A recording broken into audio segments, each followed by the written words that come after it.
नमस्कार, रेडियो रिमझिम से प्रस्तुत है स्थानीय हालचाल। पहले मुख्य हालचाल।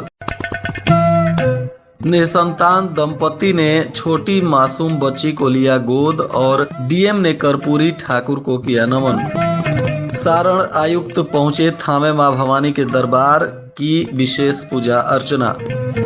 145 पुड़िया स्मैक के साथ एक तस्कर को पुलिस ने दबोचा। और धार्मिक आयोजन में डीजे बजाने वालों पर पुलिस हो गई सख्त। स्थानीय हालचाल के इस अंक के साथ मैं निकेत मिश्र। अब हालचाल विस्तार से।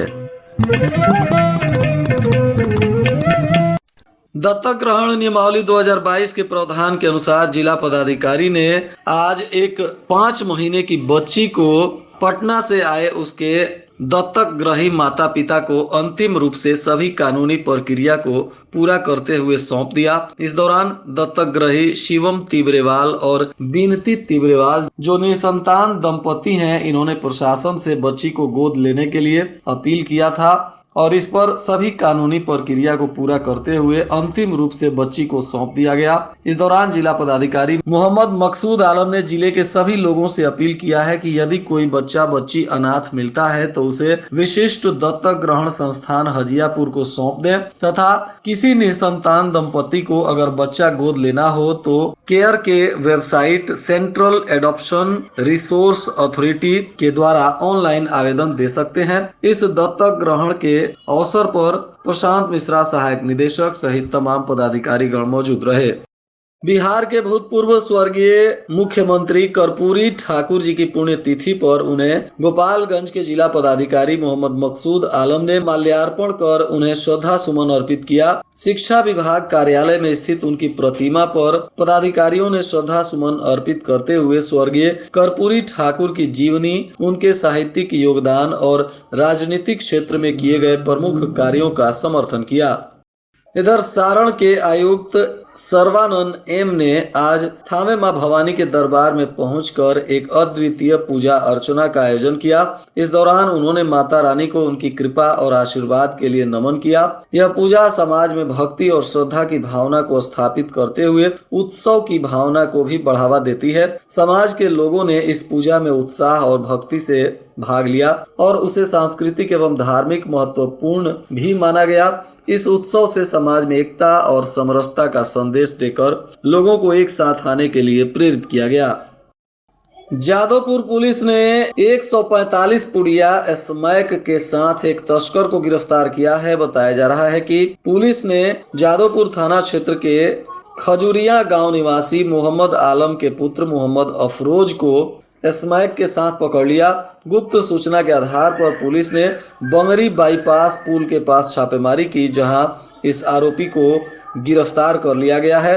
यह नगर थाना क्षेत्र के खजुरिया गांव का निवासी है, जिसे पूछताछ के बाद न्यायिक हिरासत में भेज दिया गया। पुलिस अधीक्षक स्वर्ण प्रभात के निर्देश पर धार्मिक आयोजन में डीजे को प्रतिबंधित किया गया है। उसके बावजूद भी कई जगहों से डीजे बजाने की खबरें धार्मिक आयोजनों में आ रही हैं, जिस पर अब पुलिस सख्ती से कार्रवाई भी कर रही है। सरस्वती पूजा के दौरान लगभग 1 दर्जन से अधिक जगहों पर पुलिस ने डीजे सेट को जब्त किया है। इसी कड़ी में दूसरे दिन भी भोरे पुलिस ने बड़ी कार्रवाई करते हुए 9 लोगों को गिरफ्तार भी किया है। सरस्वती पूजा में डीजे बजाने के दौरान 2 जगहों से डीजे सेट के पूरे सिस्टम को जब्त कर लिया गया है। गिरफ्तार आरोपियों को न्यायिक हिरासत में भेज भी दिया गया है और इन पर आगे कानूनी कार्रवाई की जा रही है। पुलिस अधीक्षक ने कहा है कि सुमेरी छापर में छापेमारी कर पुलिस ने इस डीजे सेट को जब्त किया है। उन्होंने कहा कि किसी भी धार्मिक आयोजन में डीजे को प्रतिबंधित किया गया है। डीजे से समाज को बहुत सारा नुकसान हो रहा है। एक तरफ जहां तेज ध्वनि के वजह से ध्वनि पोल्यूशन हो रहा है, जिसके वजह से कई गंभीर बीमारियां भी लोगों को घर करती हैं, कई लोगों की जान भी चली जाती हैं, तो वहीं डीजे पर अश्लीलता का भी तेजी से प्रसार हो रहा है। इन सभी बिंदुओं पर समीक्षा के बाद सरकार के निर्देशानुसार डीजे सेट को धार्मिक आयोजन में प्रतिबंधित किया गया है। आधा दर्जन से अधिक शराब तस्करी तथा अन्य गंभीर मामलों में फरार चल रहे एक कुख्यात अपराधी को पुलिस ने शराब के साथ गिरफ्तार कर लिया। बताया जा रहा है कि श्रीपुर ओपी थाना की पुलिस ने 21 पेटी शराब के साथ यानी 189 लीटर देशी बंटी बबली शराब के साथ कुख्यात शराब माफिया बलिंदर यादव को गिरफ्तार किया है। यह भोरे थाना क्षेत्र के लुहसी गांव का रहने वाला है और इस पर भोरे थानों में ही 7 मामले दर्ज हैं। दूसरे थानों में भी इस पर कई केस दर्ज हैं जिनमें पुलिस इसको तलाश रही थी। अब इसकी गिरफ्तारी के बाद इस पर मामला दर्ज कर इसे न्यायिक हिरासत में पुलिस ने भेज दिया है।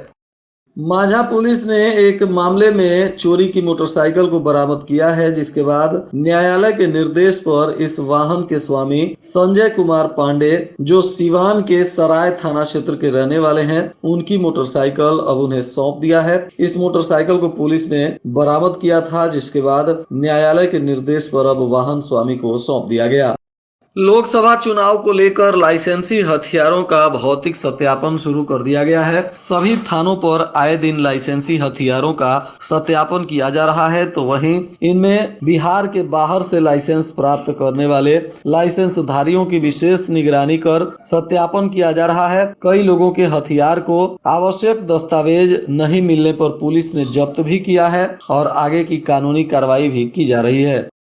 कटिया प्रखंड के सोहनरिया बाजार में भोजपुरी साहित्य के रचनाकार स्वर्गीय सुरेश पाठक के निधन के उपरांत एक शोक सभा का आयोजन किया गया। इसकी अध्यक्षता मुखिया प्रतिनिधि राजीव तिवारी उर्फ गामा बाबा ने किया। दिवंगत स्वर्गीय सुरेश पाठक, जो भोजपुरी साहित्य के प्रख्यात रचनाकार, लेखक, साहित्यकार, कवि स्वर्गीय लक्ष्मण पाठक प्रदीप जी के पुत्र थे। उपस्थित वक्ताओं ने उनके व्यक्तित्व और कृतित्व पर प्रकाश डाला और उन्हें श्रद्धा सुमन अर्पित किया गया।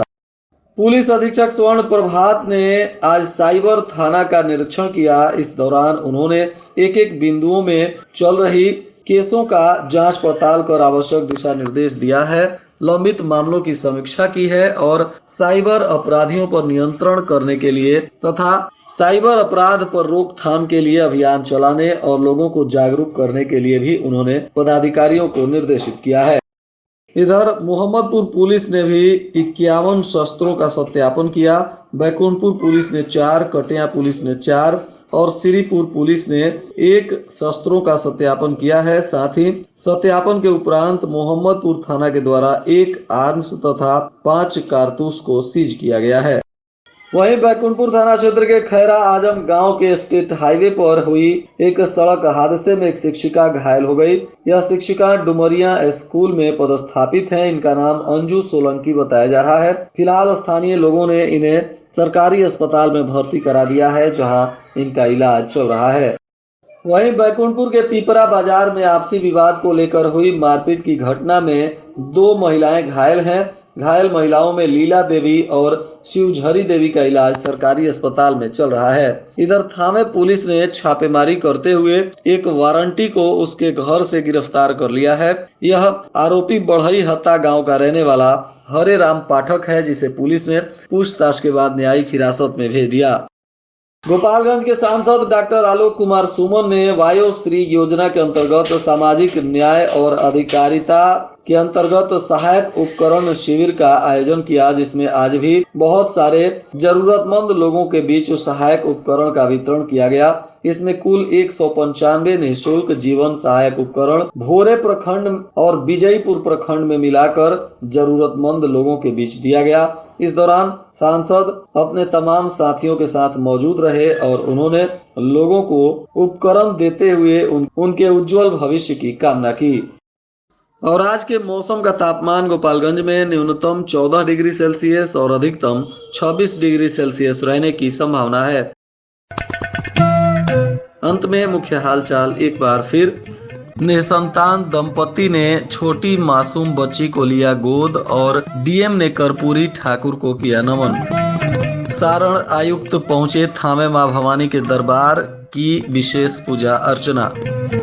145 पुड़िया स्मैक के साथ एक तस्कर को पुलिस ने दबोचा। और धार्मिक आयोजन में डीजे बजाने वालों पर पुलिस हो गई सख्त। इसके साथ ही रेडियो रिमझिम से प्रसारित स्थानीय हालचाल का यह अंक समाप्त हुआ। नमस्कार।